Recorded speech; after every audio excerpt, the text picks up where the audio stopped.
Lelaki pergi sukan, kemudian datang, lepas tu ambil benda untuk study lah. Okay, next. Whatever. Macam ni, okay, buat lah. Tapi aku nak dramatik sikit, aku nak macam macam ni sikit. Boleh macam berapa ni? Tak dengar, tak ada korang. Okay. Ayat dalam orang sakit tidak mengganggu tidak membuat sesuatu yang mengganggu ketenteraman. Pasal tidak datang lama-lama. Benda sabar. Orang sakit ni dekat belakang ni. Tapi memang orang sakit ni memang wajib masuk lah. Dia dua benda je. So dia senang bagi orang menghafal. Keagungan tokoh 4 masak ni. Bapak takut ini tu pukul kelok ni. Okay. Emosi orang sakit. Lepas tu menggunakan tutur kata bahasa yang lembut. Memahami keperitan yang menanggung kesakitan, melayani pesakit dengan muka yang manis. Okay, nampak kan? Easy lah. Lepas tu, kalau orang-orang payah pula memberikan layanan dengan penuh kasih sayang terhadap mereka. Mengenal dengan sayang kan, so dia boleh cerita sikit. Lepas tu, tidak mengejek jaminan mereka, menjaga sensitiviti mereka. Sebenarnya ada orang tu, dekat kaki, jangan lagi dia macam, weh, laju sikit. Macam, so dia mengejek. So dia macam, dia tu tak ada kaki. Macam, macam tu lah. Betul lah.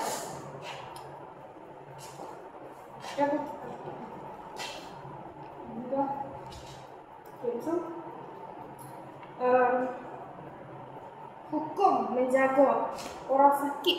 Aku tak pernah tahu hukum dia. Hukum dia ialah fardu kifayah. Fardu kifayah ni macam bukan wajib, tapi kena ada orang jaga. Dalam satu kelompok tu mesti kena ada orang jaga. Buat boleh tak bagus tadi, tapi mesti kena ada edge. Okay, beritahu. Pengertian orang kurang upaya ialah seseorang yang tidak mempunyai kemampuan, mempunyai keupayaan. Seorang yang tidak mempunyai keupayaan untuk melibatkan diri secara efektif dalam masyarakat. Sama ada dari segi fizikal, mental, intelektual atau panca indera sejak lahir atau selepasnya. Itu je. Beda hikmah ni memang akan masuk ke. Okay, hikmah dia ialah menggembirakan pesakit. Okay, kalau sakit tu, menggembirakan pesakit agar hatinya senang dalam menempuh ujian Allah. Bunyi buat aku teringat kata aku. Lepas tu, mengeratkan ukhuwah sesama anggota masyarakat agar hidup diberkati Allah. Walaupun dia tu bukannya family kita, dia tu orang jiran kita. Tapi kalau dia tak ada duduk seorang-seorang, kita jagalah dia. Dan tu boleh merupakan hubungan dengan masyarakat. Okay. Dapat meringankan penderitaan yang dialami pesakit. Lepas tu, kalau hikmah beradab kepada orang payah pula melahirkan rasa dihargai dalam diri orang payah kerana mendapat perhatian dan kesukaan. Lepas tu melahirkan rasa syukur kerana diberikan fizikal dan mental yang sempurna. Macam kita akan bersyukur dengan diri kita lah. Sebab kita taklah perfect, tapi kita berkemampuan lebih dari itu. Kan? Mari kita tengok subjek yang susah. Subjek yang susah mana? Larangan mempersilakan agama. Kita bagi masa je lah. Okay. Golongan yang mempersilakan agama ada 4. Okay. MMA. Okay. First, musyrikin. Kaum yang menyekutukan Allah. Maksud musyrikin tu adalah kaum yang menyekutukan Allah. Kedua ialah munafik. Orang yang menyembunyikan kekufuran dan menzahirkan keislaman. Ketiga, murtad. Okay, orang yang keluar dari agama Islam. Yang keempat, asi. Asi ke? Nama asi tu basi. Asi ni orang yang melanggar perintah Allah. Bagi buka lampu.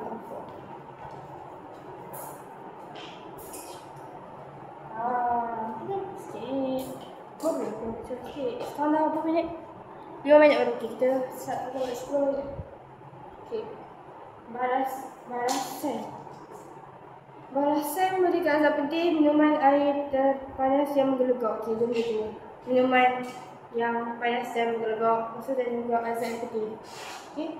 Maksud mempersediakan agama. Okay, maksud ni penting. Kita kena ikut satu-satu pengertian. Maksudnya adalah semua tindakan sama ada melalui hati, lisan, perbuatan yang bertujukan merendahkan martabat agama Islam. Okay. Semua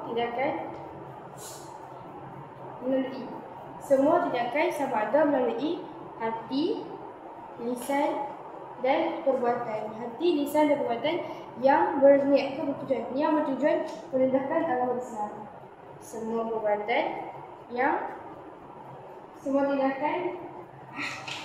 Semua tindakan sama ada melalui hati, percakapan, hati, lisan.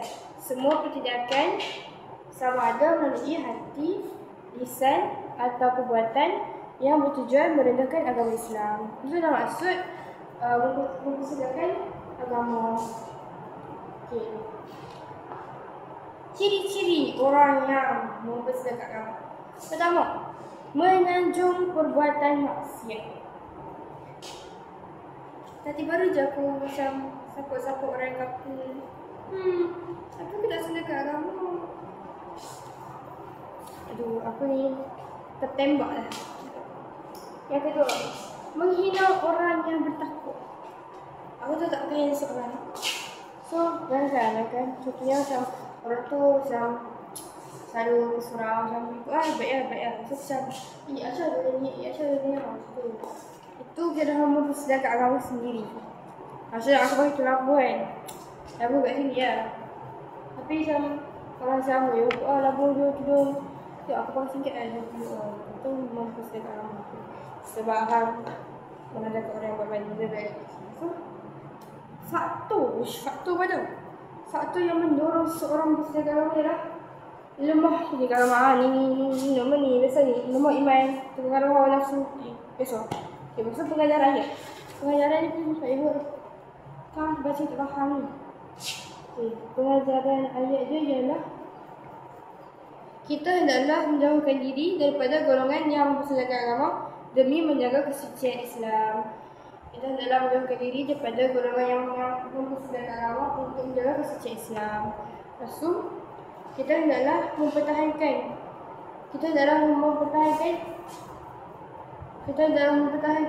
kesucian Islam dengan pendekatan terbaik. Aku sukanya ayat pendekatan terbaik ni.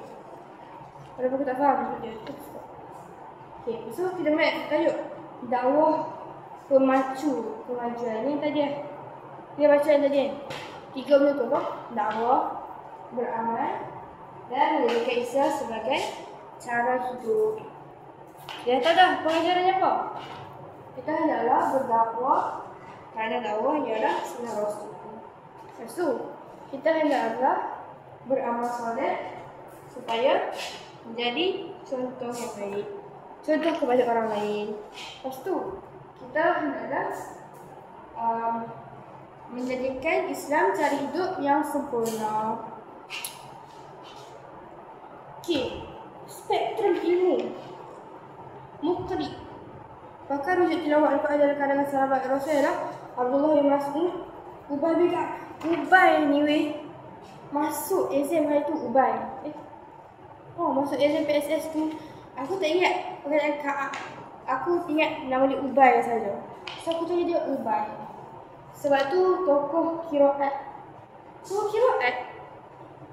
Yang tujuh orang kiraat tu kan. Lepas tu kena pula Ubay. Dah lah aku sebelum tidur aku baca Ubay bin itu. Lepas tu aku bangun dia exam dah.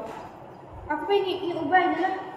Okay dah pun. Lepas tu hukum berdakwah. Ada hukum ni.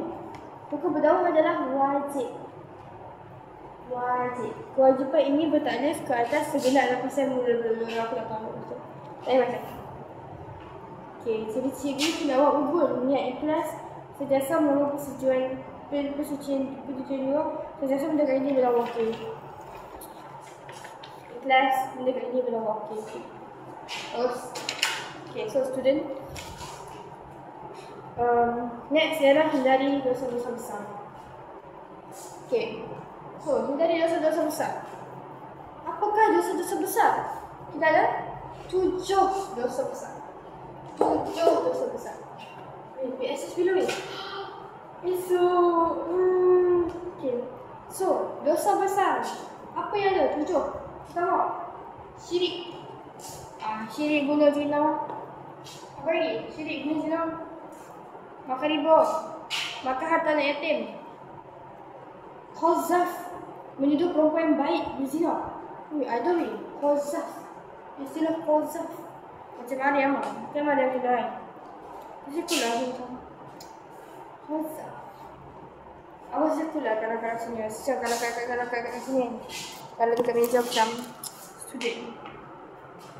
Qazaf. Juga itu student. Macam It's a styler. Okay. Lepas tu, pengertian syirik. Syirik ialah menyekutukan Allah dengan sesuatu pada zat, sifat dan af'alnya. Af'al, fi'al, af'al. Maksud af'al? Bagus. Af'al maksudnya perbuatan. Okay, itulah maksud syirik. Apa ni? Menyekutukan Allah dari segi sifat dengan sesuatu pada sifat zat, sifat dan af'alnya. Okay. Contohnya, syirik ni ada 2. Syirik jali dengan syirik khafi. Sebab ada syirik yang boleh yang terang-terangan, ada syirik yang bukan terang-terangan. Okay? Okay, so syirik jali ni adalah syirik jali ni melakukan amalan syirik secara terang-terangan. Contohnya, dia bomoh. Dia minta tolong jin. Bomoh tu. Kalau terang-terangan tu. Lepas tu, menyembah patung atau berhala. Tokoh. Jangan panggil berhala lah. Menyembah berhala. Kalau terang-terangan lah itu syirik. Lepas tu, meyakini Allah dikuasai oleh Allah dikuasai. Meyakini Nabi Isa sebagai anak Tuhan. Benda ni macam kepercayaan orang Kristian. Lepas tu, syirik khafi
Okay, syirik khafi.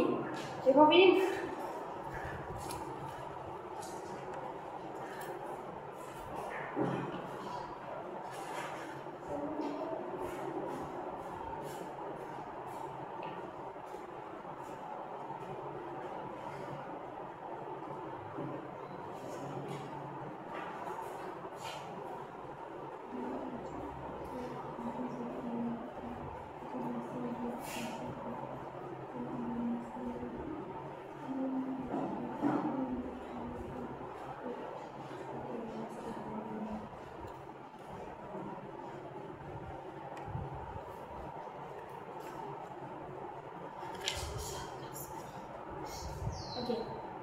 dia syirik khafi ni Melakukan sesuatu amalan bukan bertujuan kepada Allah. Ini macam sangat halus, sangat halus. Dia buat macam tu. Dia bukan kerana. Okay, saya tiga. Tiga je jadi wujud, takut dengan apa satu? Syria. Saya wujud syria. Okay, dia ni maksudnya dia macam melakukan solat kerana mengharap kepujian. So, dia buat something tu, something baik tu, tapi sebab dia nak attention manusia. Dia nak macam, wah, rajin dia solat. Itulah syirik kafir. Lepas tu, berasa wujud pula berasa hebat dalam amalan sendiri. Ni macam mana pula? Macam dia solat kan? Dia bukan nak orang ni. Dia solat, lepas tu dia nampak orang tu macam sembang. Lepas tu macam, wish, gila aku solat macam lepas tu, takbur. Sombong dengan kelebihan di duniawi yang dilakukan. Macam mana sombong dengan kelebihan duniawi yang dilakukan? Aku tak tahu tapi saya je lah. Faham lah. Kesan syirik kafir merupakan pahala amalan. Yalah, hamba aku untuk cara mengatasi. Menegakkan diri dengan kefahaman Islam. Menyebarkan ajaran Islam kepada masyarakat. Melibatkan diri dengan program yang bersyirikat agama seperti forum seminar Islam. Sama je. Faktor berlaku ni macam tadi lah. Lemah pula dengan agama jahil dengan hukum Islam. Tiada penghayatan agama dalam diri. Sebab orang-orang tu faham agama. Dia akan buat, dia faham. Dia buat tu untuk pahala. Dia buat tu sebab dia kena. Bukannya dia buat tu untuk manusia. Okay? Aku ni je lah, aku buat benda. Tapi tadi lah, aku pagi lah tadi. Aku finally dapat tegur pasal orang yang fake. Period. Aku malu sebab aku buat SKP aku nak tegur budak pula, aku nak tegur best lady pula. Damn, that's the first time I was in front of the crowd of people that was just girls during the call. That was the first time I speak up. I was nervous a little bit. Kids asked me that if I want her to go with me, but I don't want her to go with me. I want to stand there alone and speak on my own. Because I need somebody to help me on that. I'm Nikki. I'm not afraid of other people. I'm not afraid of other people, but I'm not afraid to speak up in front of the audience. I'm okay with that. Okay, next. Sihir. Okay, berapa? 17 minit. It's okay. Let's make it half an hour. Okay, sihir. Pengajar sihir adalah perbuatan yang memudaratkan orang lain dengan bantuan jin. Betul tak? Aku dengar cerita pasal Wafi Alan. Apa nama tu? Tapi selebriti tu lah. Pasal kisah sihir ni, sihir batin. Sihir batin dekat belah sana tu. Apa gila tu sihir dia. Sihir dia, okay. Kawan ayah dia ni kena sihir. Lepas tu dia lelaki lah. Kawan ayah dia lelaki lah. Lepas tu sihir ni, cerita dia kawan ayah dia tu reject sama perempuan ni. Perempuan ni ada ayah yang tok bomoh lah katanya. Lepas tu ayah tok bomoh tu marah lah sebab reject anak dia. Lepas tu ayah tok bomoh tu sihir lelaki tu. Dekat dahi dia ada lelaki dia dekat dahi. Tapi orang tak nampak. Dia dengan diri dia sendiri saja. So dia depressed. Dia memang down lah. Bayangkan hang punya benda kat sini. Gila. Okay, next. Contoh sihir santau pukau. Kalau cerita itu santau. Okay, santau macam orang macam ya Allah apa kan? Macam jin bagi kawan ni sekawannya. Itu macam santau. Lepas kita rosak ke hidup dia. Macam orang tu kena sihir, hidup dia tak stop. Itu satu. Kalau pukau tu, dia antara pembung tu pukau hang buat macam tinggi. Macam pukau hang bagi. Macam ada kes pukau untuk curi. Orang tu kena pukau. So dia tak sedar. Lepas tu orang tu curi barang tu. Dan dia tak ada buat apa sebab dia kena pukau. Okay, next. Minyak pengasih ni, itulah yang macam yang kita pelaris ni untuk kecantikan kau, untuk hidup lama kau. Tapi sebenarnya kalau orang hidup lama ni, dia jin tu yang bersebadi pun ada. Macam ada orang tu, dia buat pelaris untuk hidup lama.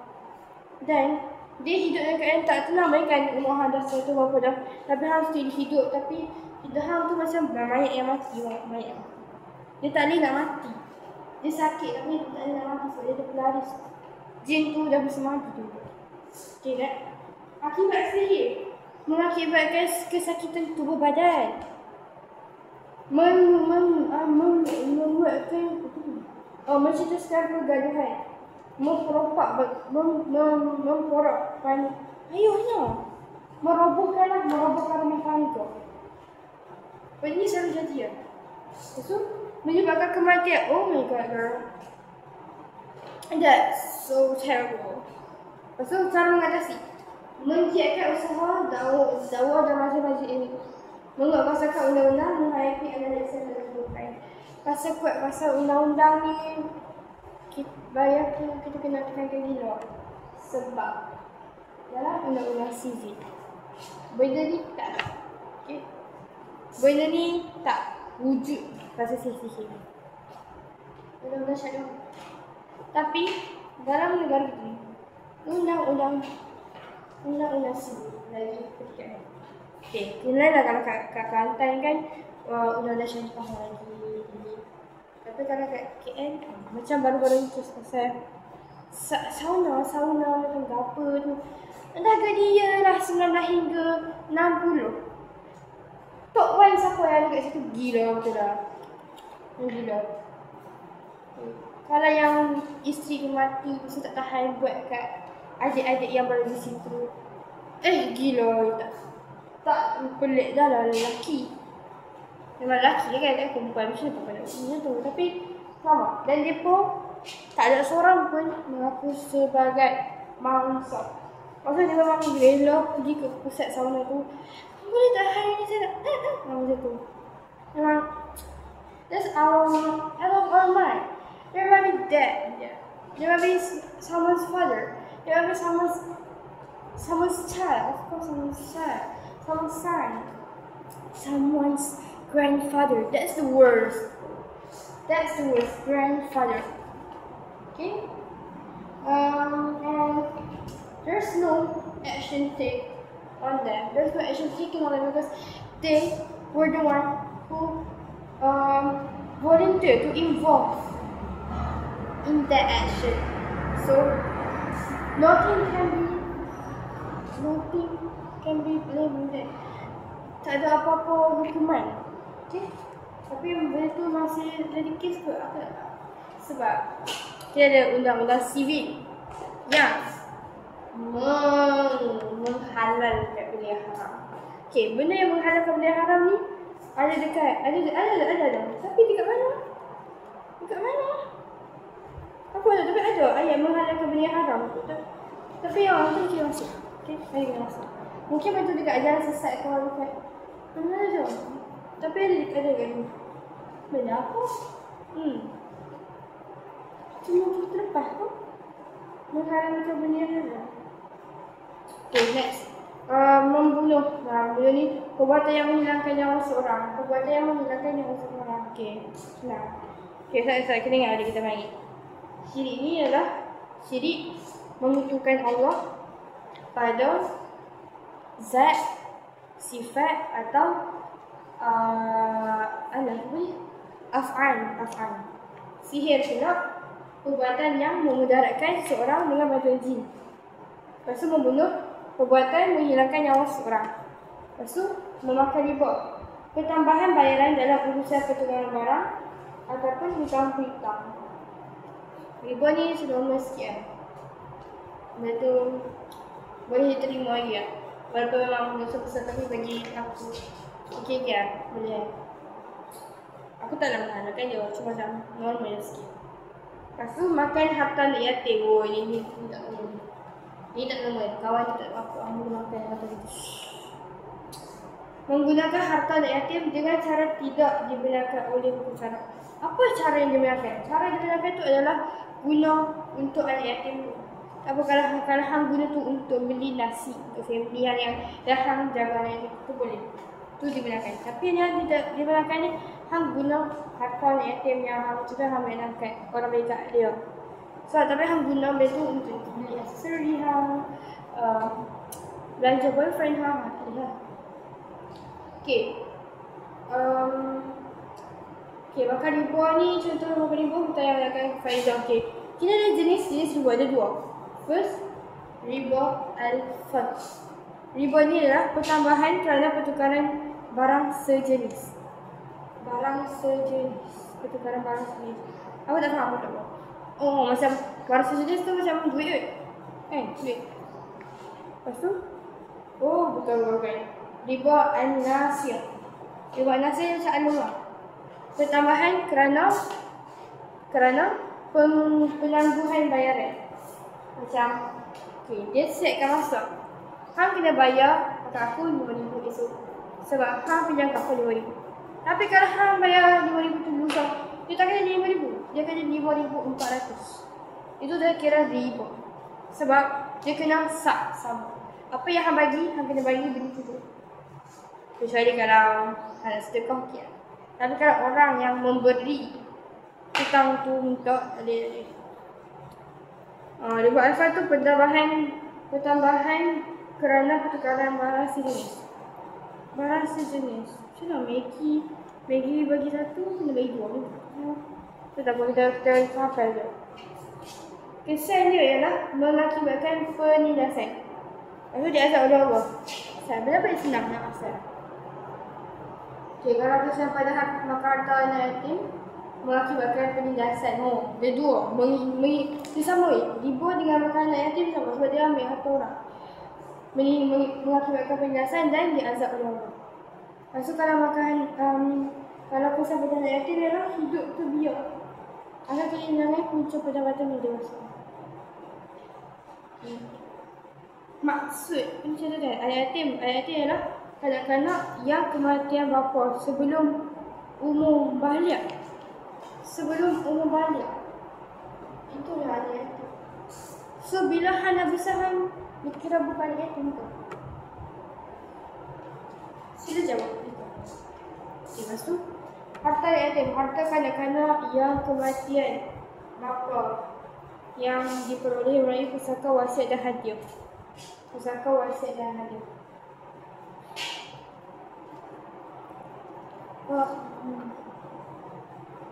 Okay, mari kita tengok amalan yang boleh menghindari kita bersih. Pertama, Al-Fatihah, Ayat Kursi, Al-Ikhlas, An-Nas dan juga Al-Falaq.